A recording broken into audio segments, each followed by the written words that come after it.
Pada kesempatan kali ini kita akan mempelajari tentang teori kemungkinan. Untuk mempelajari teori kemungkinan, kita masuk dulu kepada kaidah pencacahan. Kita lihat di sini, jika sebuah prosedur dapat dilakukan dengan N1 cara yang berlainan dan prosedur kedua dapat dilakukan dengan N2 cara yang berlainan, maka ada N1 kali N2 cara yang berlainan untuk melakukan kedua prosedur itu. Prinsip ini dapat diperluas lebih dari 2 prosedur. Untuk memahami kalimat ini, kita coba beberapa contoh yang sudah saya sediakan di sini. Pada contoh pertama, dari angka-angka 3, 4, dan 6 akan dibentuk lambang bilangan yang terdiri dari 2 angka yang berlainan. Dengan berapa cara lambang bilangan itu dapat dibentuk? Dengan berapa cara atau ada berapa banyak macam jenisnya dari lambang bilangan 3 ini untuk dibentuk 2 lambang bilangan. Kita lihat di sini coba ya. Untuk nomor 1 ada 3 lambang bilangan, yaitu 3, 4, dan 6. Kita akan membentuk lambang bilangan yang terdiri 2 angka yang berlainan. Maksudnya terdiri dari 2 angka yang berlainan itu berapa? Misalnya kayak gini, 3, 4, 3, 6. Itu berbeda dengan 4, 3, 6, 3. Terus ini satu belum ya, 4, 6, dan 6, 4.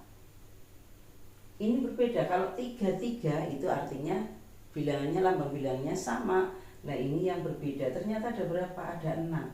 Kita secara manual bisa menghitung 6. Lah bagaimana caranya kalau kita menyediakan di sini ada angka 1, 2, 3, 4, 5, 6. Ada 6 angka dan akan membentuk lambang bilangan yang terdiri 5 angka yang berlainan. Itu akan sulit atau terlalu lama kalau menggunakan seperti ini.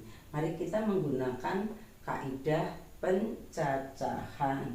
Kita akan membentuk lambang bilangan ini yang terdiri dari 2 angka. 2 angka itu seperti ini, 2 angka ya. Kita ambil, kita buat 2 kotak. Ini kotak pertama, ini kotak kedua. Perhatikan untuk kotak pertama, kita bisa mengisi dengan memilih angka 3, 4, atau 6. Kita bisa memilih 3 angka itu, salah satu di antara 3 angka ini. Ini berarti kita memilih salah satu dari 3. Kita ada 3 cara.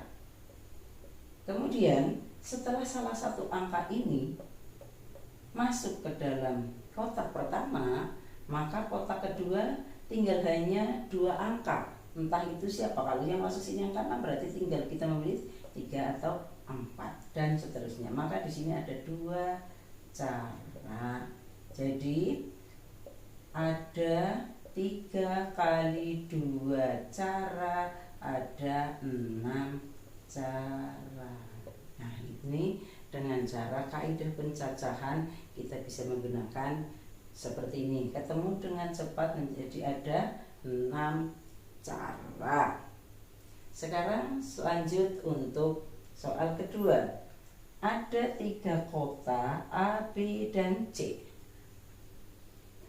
Terdapat 3 jalur yang menghubungkan kota A dan B, dan ada 2 jalur yang menghubungkan B dan C. Dengan berapa cara, maksudnya dengan berapa jalur, dengan berapa rute ya, seseorang dapat bepergian dari A ke C melalui B. Misalkan ini nomor 2 ya. Ada 3 kota A, B, C.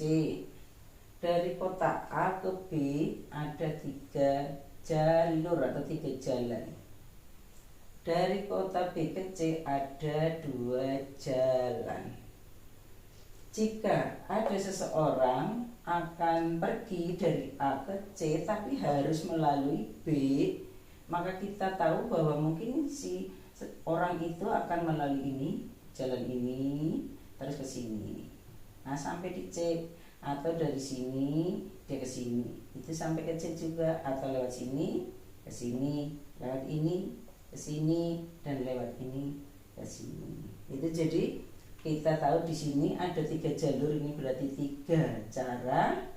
Kemudian ini adalah 2 cara. Jadi ada 3 kali 2 cara, ada 6.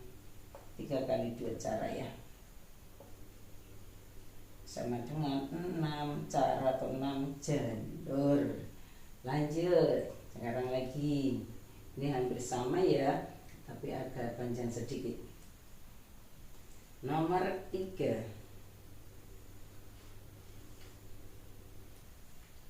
Banyaknya jalan setapak menuju bukit ada 4.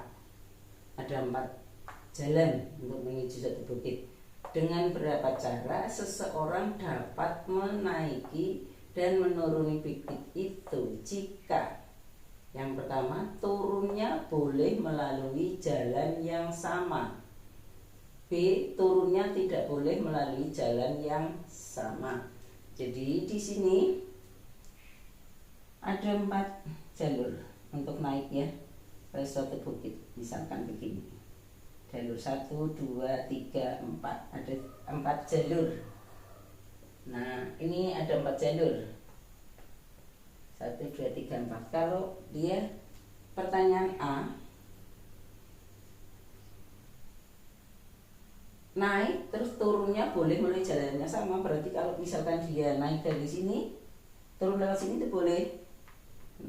Kalau yang beda boleh juga. Ini hanya kalau diberitahu turunnya boleh melalui jalur sama, berarti jalur yang tidak sama pun boleh. Artinya misalkan naik lewat sini, turun sini, naik dari sini, turunnya sini, naik lewat sini, turun ini, naik lewat sini, turunnya ini. Maka karena kita punya 4 jalan ke atas bukit, itu ada 4